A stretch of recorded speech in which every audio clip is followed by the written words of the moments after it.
Hello there, Cancers. Welcome to your weekly reading. I have an image that I'm going to relay to you, and it's going to serve as the foundation for this reading. I've been doing that with all the other signs, and it seems like people are pretty receptive to it. And it actually helps me get the overall energy from the spread. So I'm getting a lot of medieval imagery lately, and I just did the Leo reading, and so I feel like it might be specific to the first six signs because of this energy of chivalry. You guys are generally very courteous, and I feel like you want to be seen as someone who's polite, who has good manners, who do things for other people out of the kindness of their heart. So there's this sense of chivalry. So first of all, what I'm seeing is there's a dragon over here. It's a green dragon. It's kind of plump and kind of chubby, so it doesn't look too menacing, and it doesn't look like it eats people or kills people. It's green and it's on this side. And then I see a man. He's short. He's probably like 5'3", 5'4". What's funny is he's wearing only a pair of boxers, the heart-shaped, boxers, and he's holding a shield, and he's walking towards this dragon. And then behind him, I see a woman. They're about the same age, and it seems like they might be an odd couple, but she's tall. She's like probably 6 feet tall.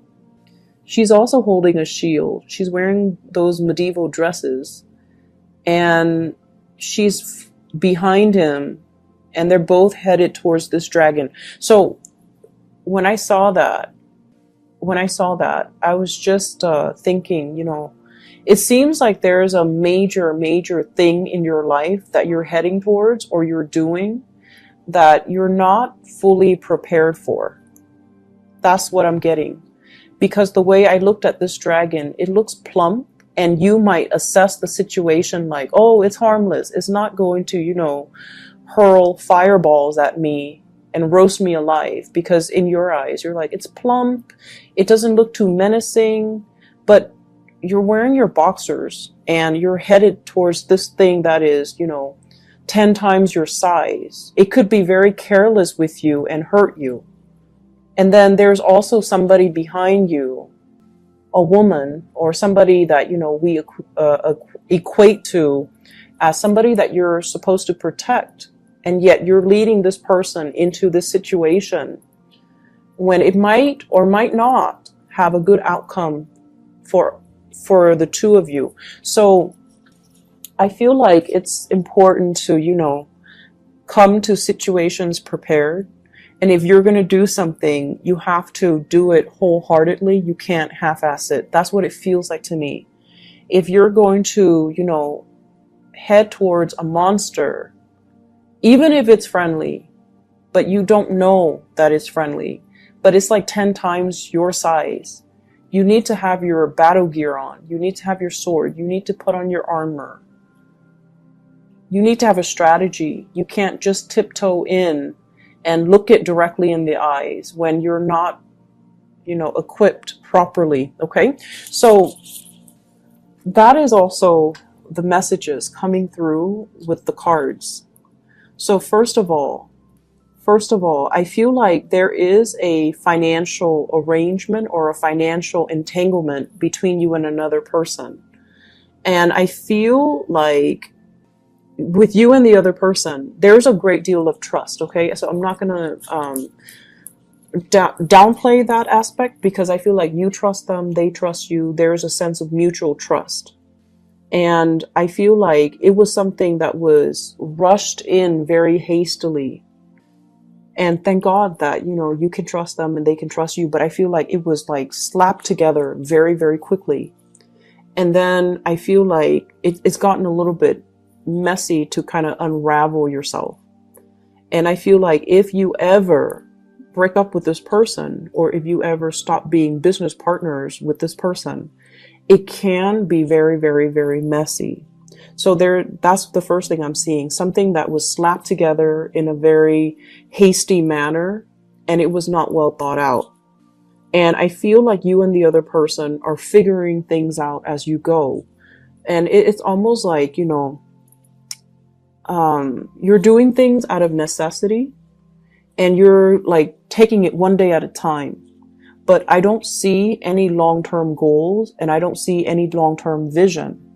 And that really scares me, because I feel like, um, things are done so spontaneously that it's really hard for the two of you to have any type of a tangible goal, long-term goal moving forward. Okay. So that's what I'm seeing here. I feel though many of you have, it's like you have in your mind, okay, like you're envisioning like, I want to have a lot of financial security, and I want to be able to take care, have the money. I don't need to be a billionaire, but I need to have the money to take care of the people that I love. And I feel like there are a lot of stressors in your life right now. It could be bills, expenses piling up. It could also be like, I just feel like a lot of writing that you have to do, a lot of reading, a lot of writing, a lot of projects, a lot of expectations from people. So it seems like it's all around you, and you're taking care of one thing after another. And your free time, I feel, is very severely limited, by the way. You're taking care of problems as they creep up. And it's like you're whacking one thing, putting that down, and then another problem would creep up. So you're expected to be like at all places at the same time. And it's really not fair to you for other people to expect that of you. And I feel like all of the other people's expectations really detract you from, first of all, your own free time. And then you have to answer to all of their expectations. You have to be, the jack of all trades. And I feel like you're just constantly catering to other people, and you're not really able to do anything for yourself. So if you have those long-term goals, I want to go to school, I want to get my degrees, I want to take this language course, I want to do more career development, I want to buy a property. All of those goals that you want as an individual, they get put on the back burner, and then other people's goals become your main objective. And so it's really important this week to say no to people, okay? Kind of like heading to see that dragon. Like, I'm not prepared. I can't do it right now. Let's just revisit that in about a month or 2 months, okay? Let me get equipped. Let me be fully prepared, because I want to be able to do things well. And if I do something, I want it to have a good outcome. So I feel like you have to really draw boundaries with other people. And you also, I feel almost like there is something here where you're putting on a very brave face. Okay. You're kind of like the one that other people rely on for everything.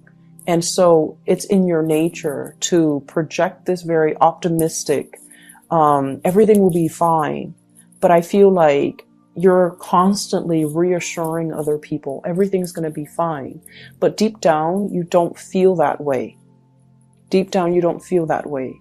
And so you need to tell yourself too that, it's like you're convincing other people, but you're not really convincing yourself.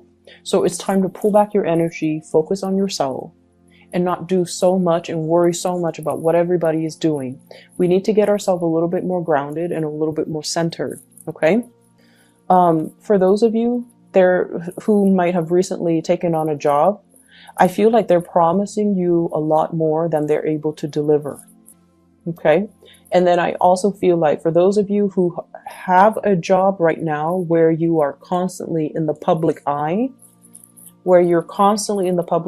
people see you, you're very visible, they recognize you, there might be some fame, some fortune associated with it. There's some type of a backlash. So when things are good,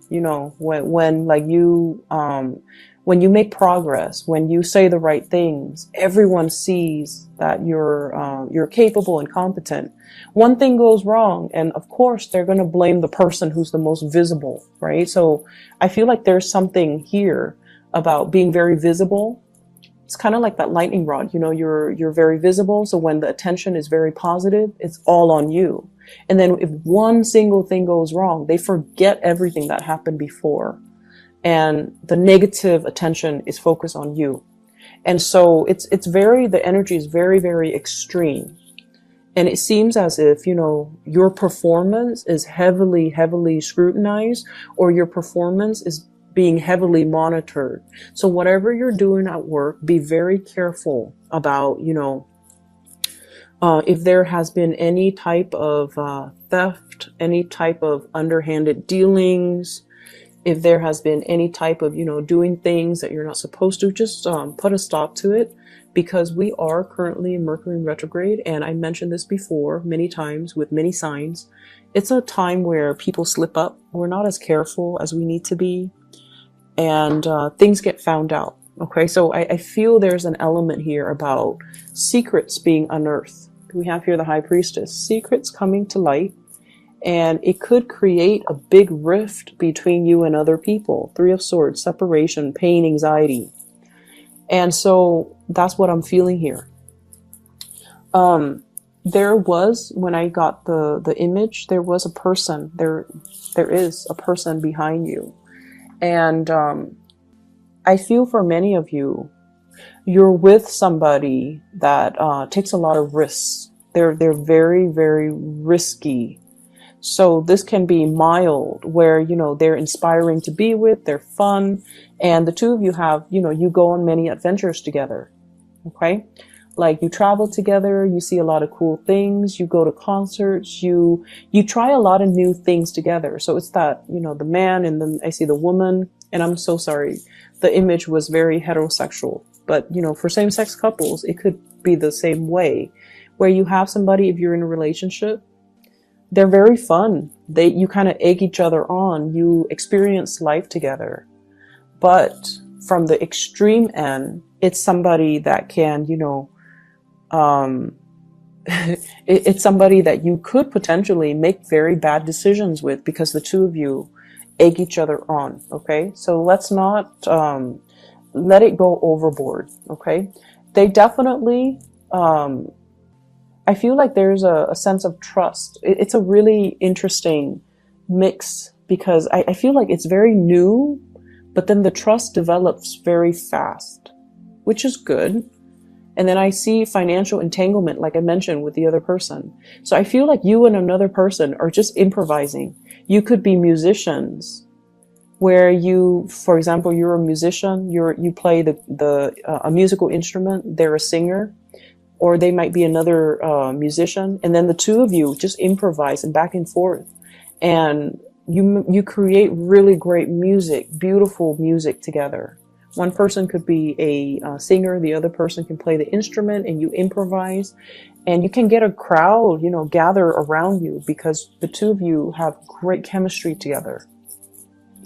And so there's an element of being able to achieve fame from that. But I feel like it's a very risky venture. There's a big element of risk if you're not careful. But I definitely see like the ability to improvise with another person, the ability to kind of like telepathically connect with another person, where, they hit a high note just as you hit a high note.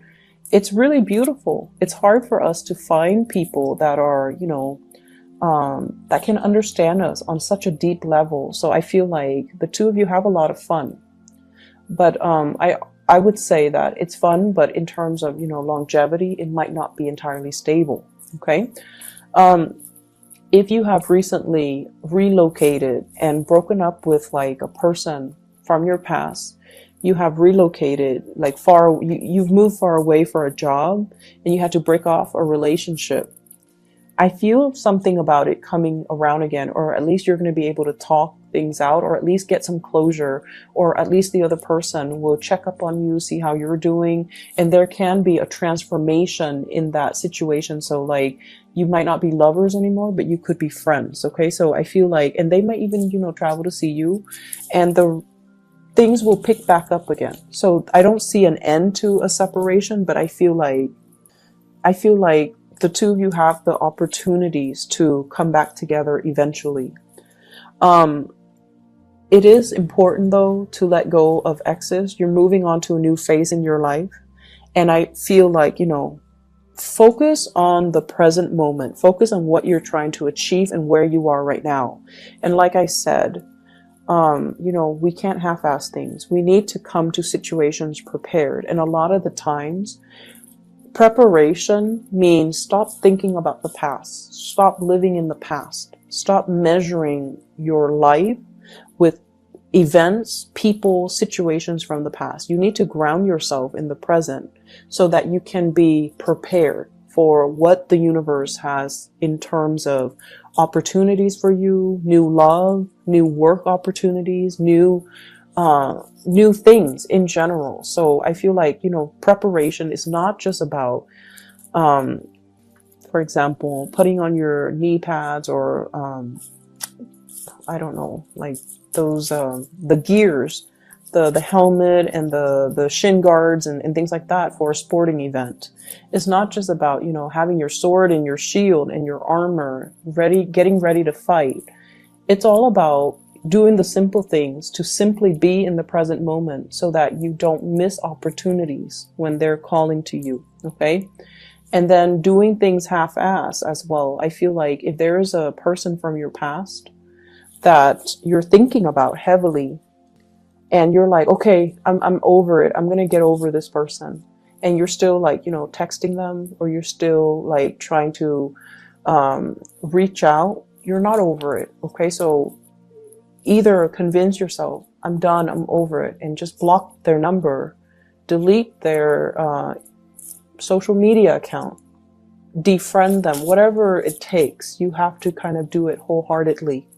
Okay. So I feel like there are mixed messages here. You're telling yourself one thing, but you're still hanging on to a situation. And then I also feel as well, there's a job opportunity I feel coming in for you. And the message I'm getting specifically, we have here the Ace of Pentacles is in the reverse. And we have here the Seven of Cups. I feel like, and I apologize if this sounds a little bit harsh, I feel like some of you deserve a lot more than where you are working. It seems like you're either underemployed or underpaid for all the work that you do. And I see you dealing with people that might not be healthy. It's like, it's a kind of a toxic work environment.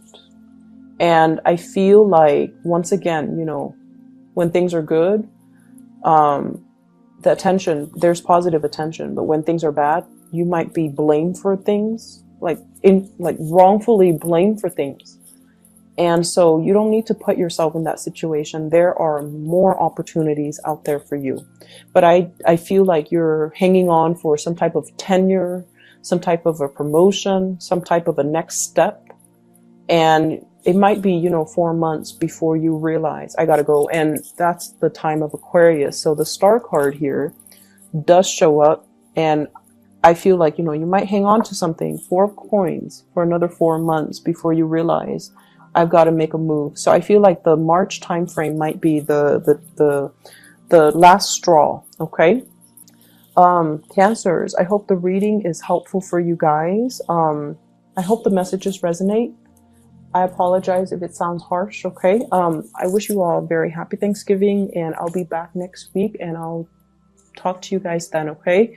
Take care of yourself and see you soon.